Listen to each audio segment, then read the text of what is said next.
Tiffany stepped into the sleek, glass-walled office, her heels clicking against the polished marble floor. The cheap suit she wore clung to her frame, a silent testament to months of job applications met with rejection after rejection. She'd tailored it as best she could, but it still felt like a costume.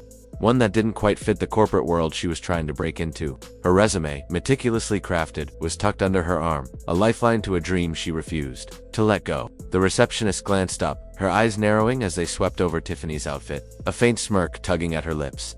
Tiffany caught the look but straightened her spine, forcing a smile as she signed in. She was here for an interview, another chance to prove herself, though the weight of countless dismissals pressed against her chest. Behind her, a group of interns whispered, their laughter sharp and cutting.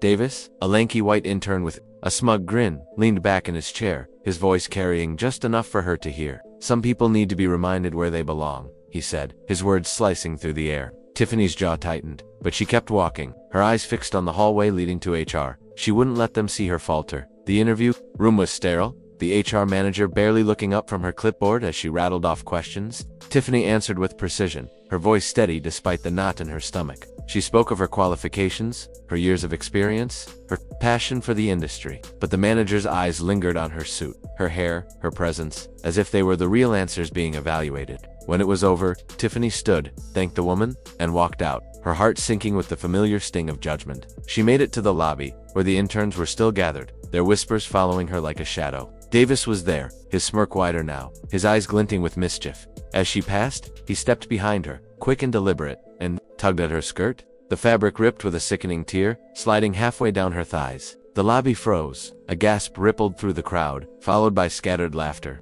A few phones came out, recording the moment. Tiffany stood rooted to the spot, her face flooding with heat, shame crawling up her spine. Davis laughed, loud and mocking. "Oh, relax," he said, his voice dripping with condescension. "It's just a joke. You don't belong here, anyway." Tiffany's hands trembled as she pulled her skirt back up, the tear exposing more than just skin it laid, bare the cruelty of a world that judged her before she could even speak. Tears pricked her eyes, but she refused to let them fall. She wouldn't give them the satisfaction. The crowd dispersed, some still chuckling, others whispering as they returned to their desks. Tiffany sank into a corner chair, clutching the torn fabric, her mind racing. She pulled out her phone, her fingers shaking as she dialed. "Baby," she whispered, her voice barely holding together. It happened again. "Come now." She hung up, her eyes drifting to the glass doors of the office, the world outside blurring through the haze of her humiliation. At home that evening, still in her ruined suit, she sat on the couch, her 6-year-old daughter curled against her. The little girl's warmth was the only thing grounding her. Tiffany's phone buzzed with messages from her husband, Marcus. "Let them laugh. One read. Tomorrow they'll know." She kissed her daughter's forehead, clutching her resume as she drifted to sleep. The weight of the day heavy but not yet crushing. Earlier that morning, the office had been abuzz with gossip about the new applicants. The interns and receptionists formed a tight circle, their voices low but sharp. When Tiffany walked in, their eyes locked onto her, dissecting her appearance. With ruthless precision, "She thinks she can walk in here dressed like that," the receptionist muttered, her tone laced with disdain. Davis, lounging against a desk, had been the loudest, his comment about her place setting the tone for the day. The office culture thrived on these moments, a toxic undercurrent that rewarded cruelty disguised as humor. Tiffany had felt their stares, their judgment, but she'd pushed forward, determined to prove them wrong. Now, sitting in the corner with her torn skirt, she felt the full weight of their disdain. The lobby was quiet now, the lunch hour crowd back at their desks.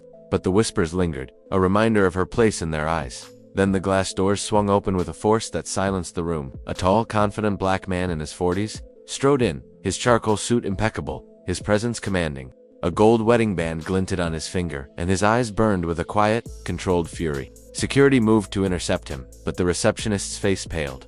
"That's the new CEO," she whispered, her voice barely audible. "They hired him last week." The man, Marcus, walked past the stunned employees, his steps deliberate, his gaze fixed on Davis, who was now shrinking in his chair. Marcus stopped in front of him, his voice calm but cutting like steel. "Tell me," he said, "which part of ripping a woman's clothes in public fits our company values?" Davis stammered, his bravado gone. I didn't mean," he started, but Marcus cut him off. "You're done. Right here, right now." The words landed like a gavel, final and unyielding. The room was silent, every eye on the scene unfolding. Marcus didn't stop there. He called an emergency meeting, striding into the boardroom with the authority of someone who'd been underestimated before and had learned to wield power in response. The HR head, legal counsel, and board representatives were already seated, their faces a mix of confusion and unease. Tiffany entered behind him, now wearing a company jacket over her torn suit, her head held high.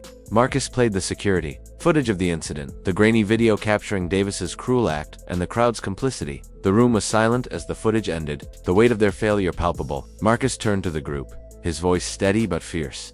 "My wife didn't just apply for a job," he said, gesturing to Tiffany. "She walked into a building where power protects cruelty, and I walked in to burn it all down." He fired the HR head on the spot for allowing a culture of toxicity to fester. He announced a diversity hiring audit, effective immediately. His words a promise of change that left no room for negotiation. Tiffany sat beside him, her presence no longer diminished but amplified, a partner in this reckoning. Days later, Tiffany walked through the same glass doors, but the air was different. Employees stood as she passed, their smiles genuine, their respect hard-earned. She was no longer just an applicant, she was the executive culture liaison, a role created for her by Marcus, who saw her strength long before the world did. Her new office was lined with windows, a far cry from the corner chair where she'd sat in humiliation. A poster now hung in the lobby, bold and unapologetic. "No silence in this space. Report, rebuild, rise." Tiffany's daughter ran to her as she entered, her small arms wrapping around her mother's legs. "Mommy," she said, her voice bright. "They didn't make you cry today." Tiffany knelt down, smiling. "No, baby. Today they cried instead." The words were a quiet victory, a reclaiming of power in a world that had tried to strip it away. The office transformed in the weeks that followed. The diversity audit uncovered years of biased hiring practices, leading to new policies that prioritized inclusion. Employees who'd once whispered behind Tiffany's back now sought her guidance, her role shaping a culture where cruelty had no place. She walked the halls with confidence, her cheap suit replaced by one that fit her new role, but her resilience unchanged. Marcus, as CEO, led with a vision that challenged the old guard, his authority rooted in a commitment to justice. Together, they rewrote the rules, proving that power doesn't always wear a suit, it wears resolve, courage, and the refusal to be silenced. Tiffany's story spread beyond the office, shared across platforms like MidnightTales where viewers were captivated by her journey from humiliation to triumph. The comments poured in, filled with stories of others who'd been underestimated, their voices rising in solidarity. "If you've ever been judged before, you could speak," the MidnightTales video urged. "Share this story. Subscribe for more tales that flip power upside down." Tiffany's daughter grew up watching her mother command respect, a lesson in strength that no rejection could erase. The office, once a battlefield, became a place where Tiffany's presence was a reminder. Underestimate someone at your own peril. She wasn't just an employee or a liaison, she was a force. A woman who'd walked through fire and emerged not just whole, but unstoppable. Her badge, now pinned proudly to her jacket, wasn't just a symbol of her role. It was a declaration that she'd always belonged, even when they couldn't see it. And somewhere, in the quiet moments, Tiffany would glance at her phone, at the messages from Marcus that had carried her through the darkest days. "Let them laugh," he'd written. "Tomorrow, they'll know." Tomorrow had come, and the world had learned.